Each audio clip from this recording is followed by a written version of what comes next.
À toi la gloire, ô ressuscité. À toi la victoire,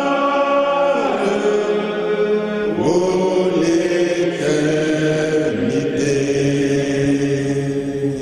Brillant de lumière, l'ange est descendu et roule la pierre du tombeau vaincu. À toi la gloire, à toi la gloire, ô ressuscité. À toi la victoire, pour l'éternité.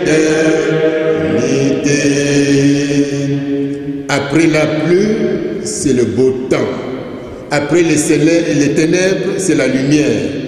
Après la croix, c'est la résurrection. Après la mort, c'est la vie. Réjouissez-vous, peuple de la terre, Christ est ressuscité. Il a vaincu la mort et le péché. Vous êtes désormais libres. Venez, adorons et louons le Seigneur. Amen. Vois le paraître, c'est lui, c'est Jésus, ton sauveur, ton maître. Oh, ne doute plus, sois dans l'allégresse, peuple du Seigneur, et redis sans cesse que Christ est vainqueur. À toi la gloire, à toi la gloire, ô ressuscité. À toi la victoire, ô l'éternité. Rendons grâce au Seigneur. Dieu Tout-Puissant, en ce matin béni de Pâques chrétienne, nous nous réjouissons devant toi de notre grande délivrance. Et nous nous unissons à ton Église en fête pour célébrer la victoire de notre Sauveur. Béni sois-tu, Dieu Rédempteur, qui dans ta grande miséricorde a justifié, relevé et glorifié notre humanité en Jésus-Christ. Par sa résurrection, tu nous délivres du péché. Tu rends l'innocence aux coupables et la joie aux affligés. Et tu soumets les puissances mauvaises. Par sa victoire, tu nous libères de la peur. Tu brises les liens de la mort qui nous tenaient captifs et tu nous donnes de l'espérance indestructible de la vie éternelle en Jésus-Christ. Seigneur, notre Père et notre Dieu, au moment où nous voulons ouvrir les Saintes Écritures, Esprit de sagesse, viens nous conduire à la perfection par Jésus-Christ, le ressuscité. Amen. Alléluia.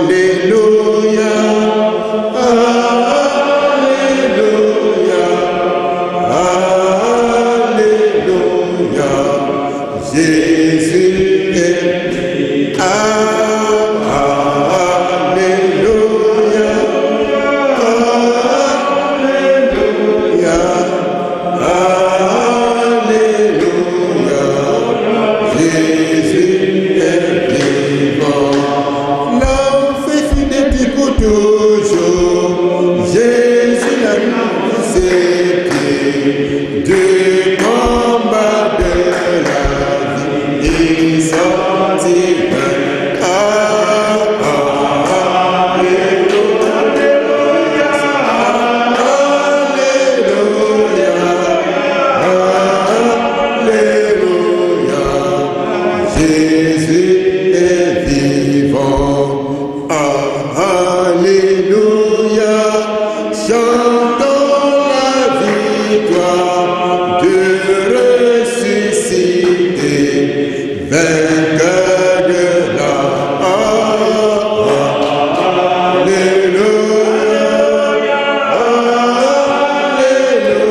vivant.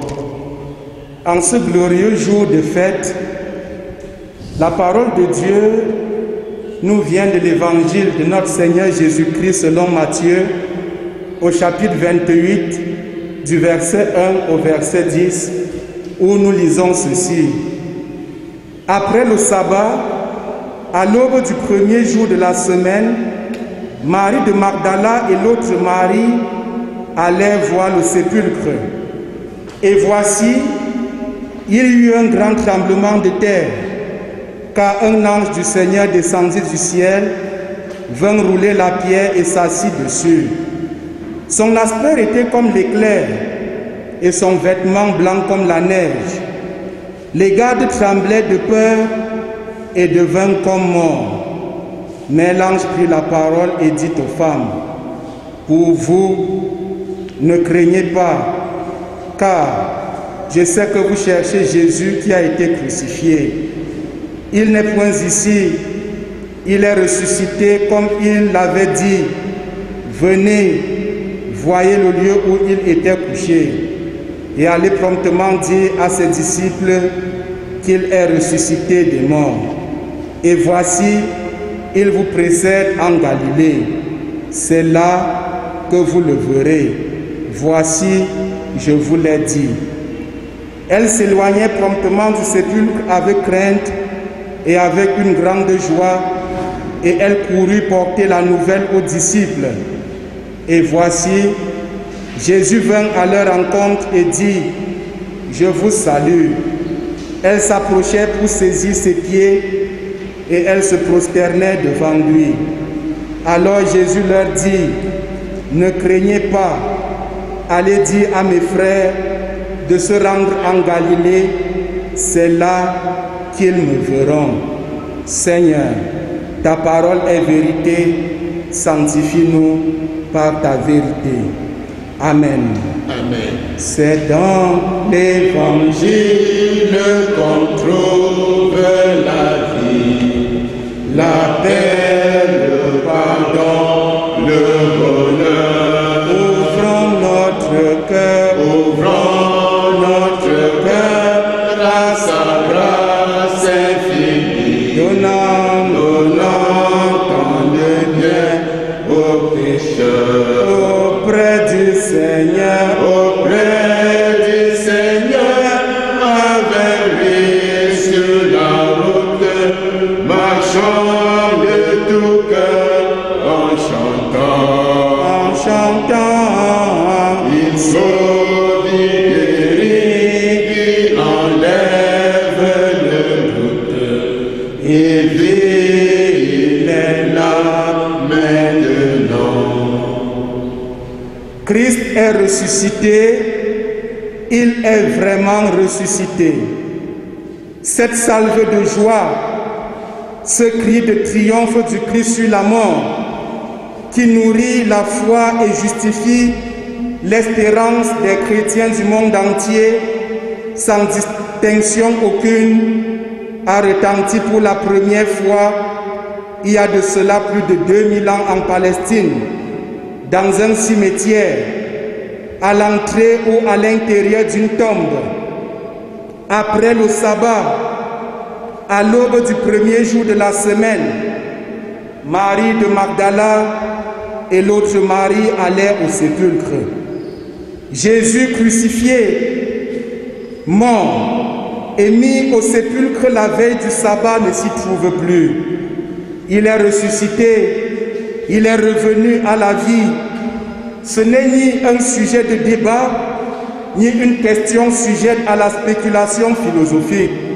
C'est tout simplement une information portée par l'ange, le messager du Seigneur, qui invite les femmes présentes en ces lieux à venir constater le tombeau vide. Venez, dit-il, voyez le lieu où il était couché.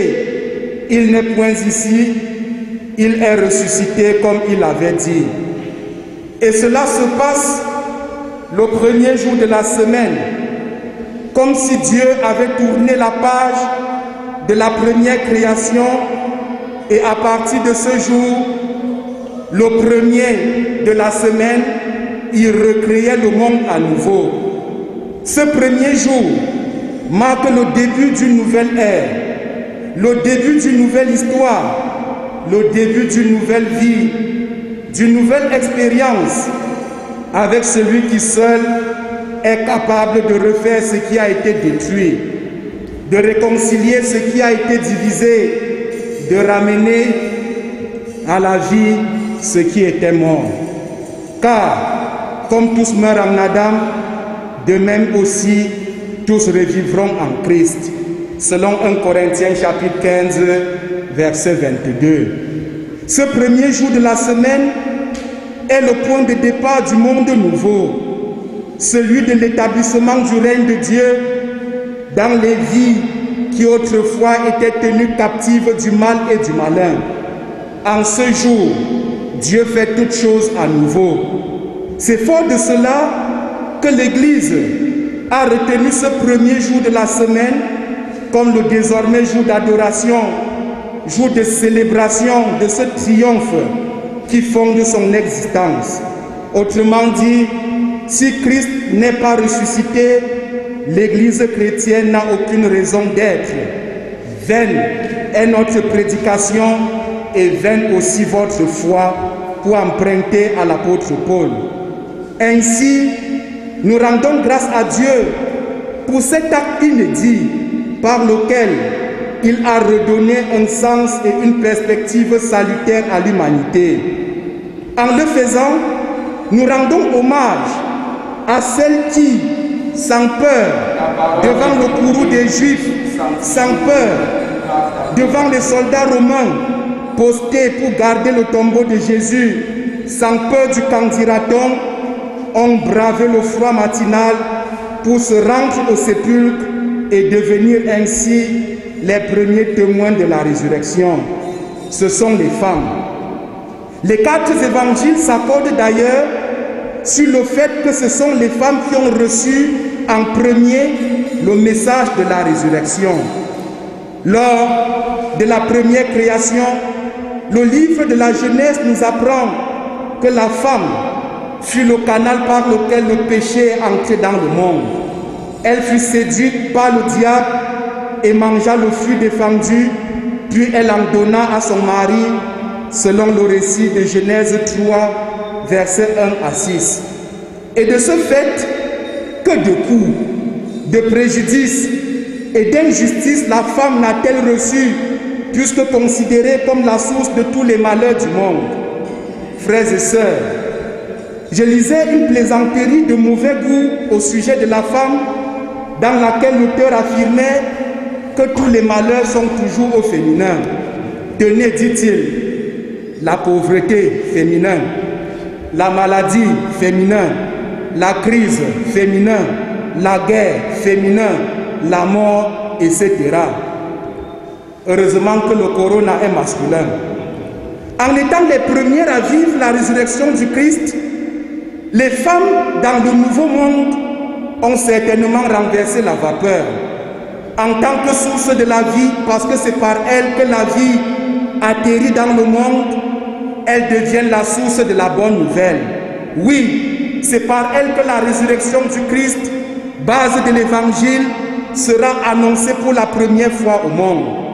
Femme, oui, femme chrétienne, quel que soit ton statut, quel que soit ce que la société humaine a fait de toi, quelle que soit ta joie, quelle que soit ta peine, sache et ne l'oublie jamais que la résurrection du Christ, c'est aussi la célébration de ta restauration, de ta dignité, de ta valeur, donnée et affermie par le Seigneur lui-même, et que rien ni personne ne pourra ôter, à condition que tu demeures cette fidèle servante du Seigneur qui ne recule devant rien pour affirmer sa foi.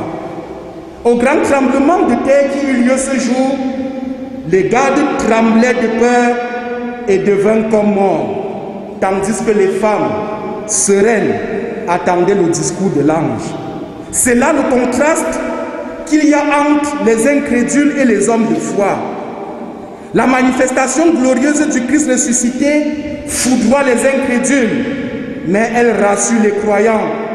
Les soldats, armes à la main, symbole de la puissance humaine, reflet de la violence comme source de pouvoir, expression parlante de l'homme devenu Dieu, les soldats sont à terre. Tandis que les femmes, avec certainement quelques aromates en main, synonymes de la faiblesse incarnée, de la défaite et parfois de la nullité, elles par contre sont debout. Quel paradoxe! En Christ, la véritable puissance est avant tout spirituelle. Et pour la voir, il faut que l'esprit de celui qui a ramené Jésus d'entre les morts habite en nous, habite en vous. L'homme panique, il grelotte devant les puissances illusoires et passagères de ce monde parce que justement, il n'a pas l'esprit de Dieu en lui. Frères et sœurs, lorsque vous avez cet esprit en vous, vous n'avez plus peur de ceux qui tuent le corps, tentent des pièges et calomnies. Vous n'avez plus peur de ceux qui déforment tout pour ne jamais voir la justice triompher, mais vous avez peur d'avoir peur comme celui qui manque pour survivre. Lorsque vous avez l'Esprit Saint en vous, vous n'avez plus peur de ceux qui vous menacent de mort ou de diffamation. Vous n'avez plus peur des puissants qui passent car ils tremblent comme les soldats avec les armes en main. Mais vous pourrez avoir peur d'avoir peur comme celui qui fait semblant de ne rien voir. Témoin de la résurrection, n'ayez pas peur de ceux qui proclament qu'en ce monde, tout est en ordre et parfait. N'ayez pas peur de devenir prophète, de dénoncer la haine, de préparer la justice. Ayez seulement peur d'avoir peur comme celui qui pense qu'il vaut mieux se taire et subir. Bien-aimés en Christ, le message de la résurrection de la bouche de l'ange, le voilà. Allez, d'abord porté par l'ange, ce message sera repris par le Christ lui-même. Allez promptement dire à ses disciples, allez dire à mes frères de se rendre en Galilée. C'est là qu'ils me verront. Et lorsqu'ils seront ensemble, Jésus dira encore à ses disciples, allez, faites de toutes les nations des disciples. Allez, ou encore, partez, courez, n'attendez pas. C'est comme si le ressuscité nous disait, aujourd'hui, allez dans vos familles, dans vos établissements scolaires, sur les places publiques, les rues, marchés, stades, salles de jeux et de loisirs. Allez dans les laboratoires de recherche, dans les hôpitaux, dans les prisons, dans les milieux politiques, bref, dans tous les milieux de vie pour annoncer que Christ est vivant et en tant que tel, il est le maître de la création nouvelle. Christ est ressuscité. Il est donc vivant et il appelle tous les hommes à cette vie nouvelle. La vie en Christ invite tous les hommes à la redécouverte de leur humanité commune. Citoyens du monde, nous sommes donc frères et sœurs en humanité. Et même s'il nous arrive de l'oublier, la mort est là pour nous la rappeler. Et la pandémie actuelle, celle du coronavirus, qui secoue la planète tout entière, est là pour révéler cette vérité trop souvent occultée par l'homme, l'homme de ce monde, possédé par l'esprit du gain à tout prix. Oui, frères et sœurs, pour le dire autrement, c'est comme si le Covid-19 étalait les limites, voire l'impuissance des tout-puissants de ce monde qui, sous l'effet de l'orgueil, ont affirmé qu'ils n'avaient plus besoin de Dieu. C'est comme si ce virus était un rappel à la résurrection des savoirs médicinaux d'une Afrique longtemps considérée comme du charlatanisme par les commerçants de la santé. C'est comme si ce coronavirus était une invitation aux micro-solidarités, c'est-à-dire des solidarités interpersonnelles, dans les familles, au sein des quartiers, solidarité intervilles, entre tribus, au niveau national, solidarité sans lesquelles la participation à la solidarité mondiale ne serait qu'hypocrisie. C'est comme si ce virus nous apprenait que les uns meurent de leur orgueil, tandis que d'autres s'effondrent du fait de leur égoïsme, de leur ignorance ou du manque d'amour vrai pour leur administrer. Pendant que sous d'autres cieux, les États se mettent ensemble pour mutualiser leurs efforts et trouver des solutions communes à cette pandémie, en anticipant même déjà sur leur destin après la tempête, on se demande où est cette solidarité africaine longtemps vantée. Si elle existait, c'est que le médicament découvert au Bénin et qui est en train de faire ses preuves contre la maladie là-bas serait soutenu par les autres États africains, ne serait-ce que pour approfondir la recherche et la vulgariser. Mais qu'est-ce qu'on constate? Les gens se ruent plutôt dans les marchés pour s'approvisionner de denrées alimentaires afin de parer à un éventuel confinement total. Et ceux qui n'ont pas de quoi faire des réserves, à quel sort sont-ils voués? Allez dire à mes frères, oui, allez dire à mes frères, ordonne le ressuscité. Pour le Christ, la victoire de la Pâque n'est audible que pour ceux et celles qui se reconnaissent, s'acceptent et vivent dans la fraternité chrétienne, c'est-à-dire une communauté de personnes conscientes qui dépendent du Seigneur et partagent ensemble le même destin. La vie, dans ce sens, n'est plus perçue comme une course, une bataille, une compétition pour laquelle il faut vaincre à tout prix, même s'il faut pour cela écraser les autres sur le chemin de sa réussite. La vie devient ouverture aux autres, partage des biens et talents pour que tous soient à l'aise pour le bien-être de la communauté tout entière. C'est à cette vie de communion fraternelle que le Seigneur ressuscité nous convie. Jésus envoie dire à ses frères de le retrouver non à Jérusalem, la capitale, encore moins dans le temple, mais en Galilée. Jusqu'à son ascension, 40 jours après la résurrection, Jésus n'entrera plus ni dans un temple, ni dans les synagogues juives. D'ailleurs, l'apôtre Pierre, dans son témoignage chez Corneille, dit « Dieu l'a ressuscité le 3e jour, et il a permis qu'il apparût non à tout le peuple, mais aux témoins choisis d'avance par Dieu, à nous qui avons mangé et bu avec lui après qu'il fut ressuscité des morts. » Peuple de Dieu. Depuis le 18 mars dernier, nous sommes à la 4e semaine de suspension des activités dans la paroisse de Biémassi pour l'Église évangélique du Cameroun et au 4e dimanche de la non-célébration des cultes dans le temple. Et pour combien de temps encore, personne ne le sait.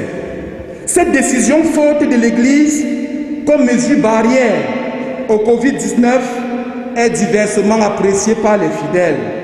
Certains disent que le téléculte est un signe de la défaite de l'Église supposée annoncer le message de la Pâque. Et poursuivant dans cette logique, d'autres déclarent qu'avec la suspension des cultes, le diable connu comme le prince de ce monde est entré dans l'Église pour y imposer son pouvoir. En ce jour de Pâques, c'est le lieu de rappeler à tous les enfants de Dieu, témoins de la résurrection, que Dieu n'habite pas dans les temples faits de mains d'hommes, mais il habite dans les cœurs de ceux qui l'ont accepté comme Seigneur de leur vie. Ainsi que conclut l'apôtre Paul dans 1 Corinthiens chapitre 3 verset 16. Ne savez-vous pas que vous êtes le temple de Dieu et que le Saint-Esprit habite en vous? Oui, c'est maintenant. C'est maintenant, loin du regard des pasteurs, loin du regard des autres, loin du regard de la communauté et du monde qui vous voyait partir de chez vous pour l'église les dimanches, loin de tous ces regards confinés dans votre maison et dans votre famille, que chacun doit témoigner qu'il ou elle n'était pas un chrétien du dimanche, un chrétien du jour des fêtes chrétiennes, comme les chrétiens de Noël et les chrétiens de Pâques. Pour se faire voir et acclamer de la foule, et donc affirmer qu'il ou elle n'avait pas accroché sa foi dans ces quatre murs. Christ est ressuscité, il est vraiment ressuscité.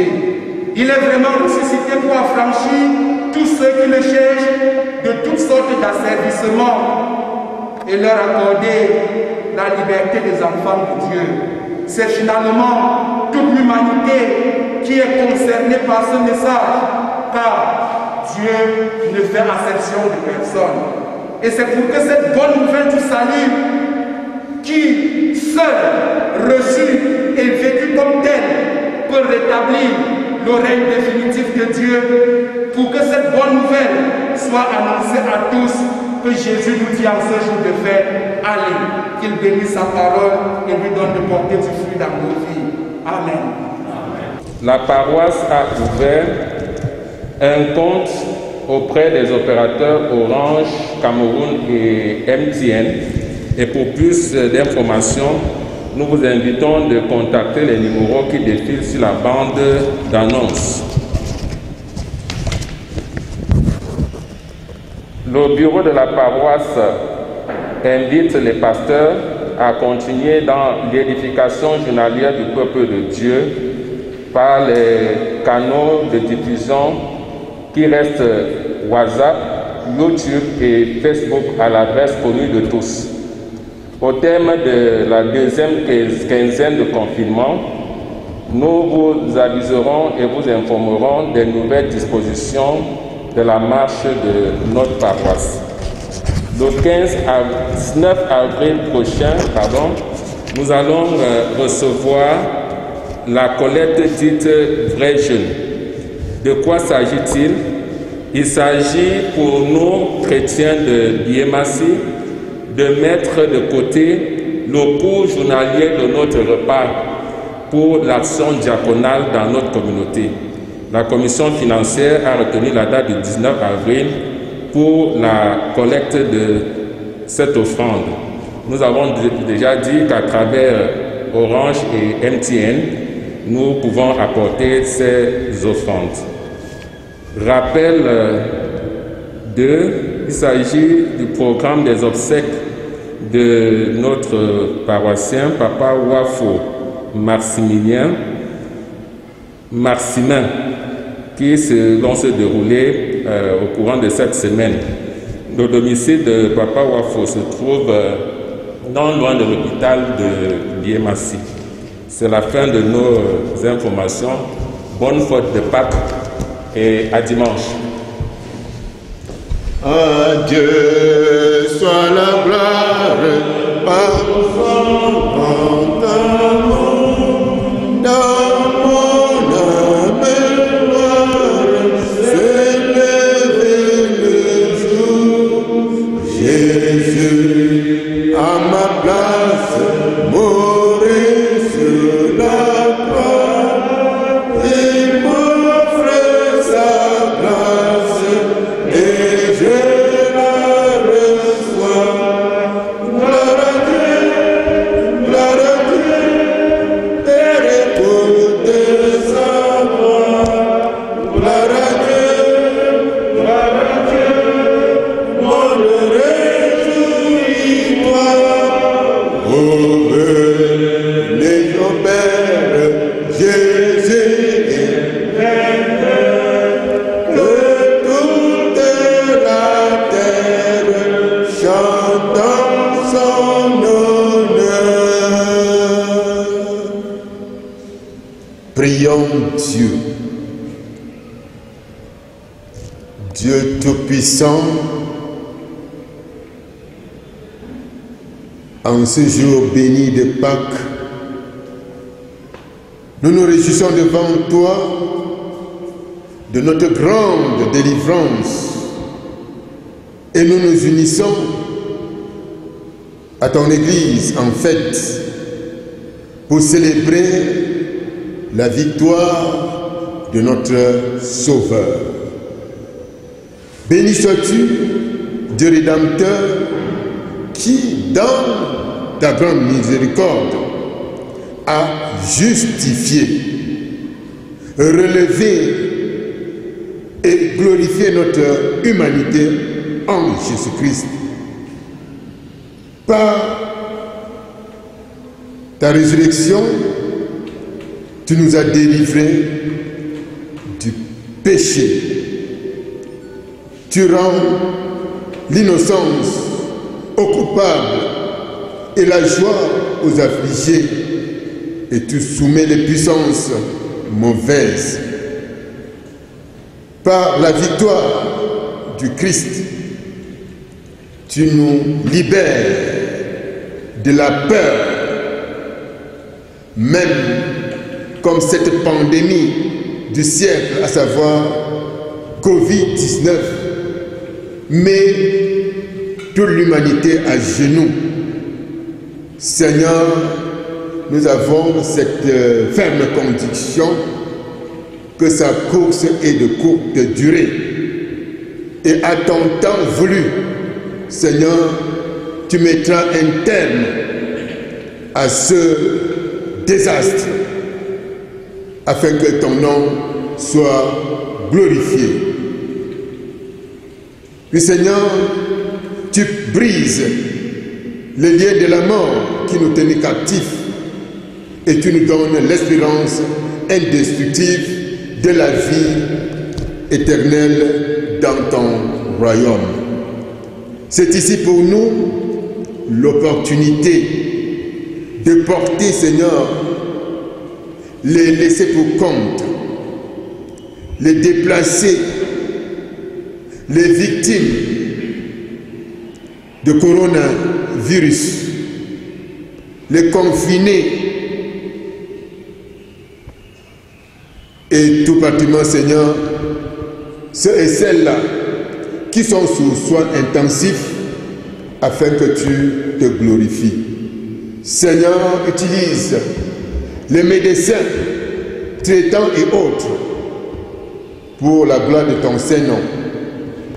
Et à chacun de nous, donne-nous de respecter les règles gouvernementales, les mesures édictées par l'Organisation mondiale de la santé, afin, Seigneur, qu'ensemble, en unisson, nous barrons la voie à ce mal qui dure, perdure, et dont, Seigneur, son trajet n'est plus si lointain.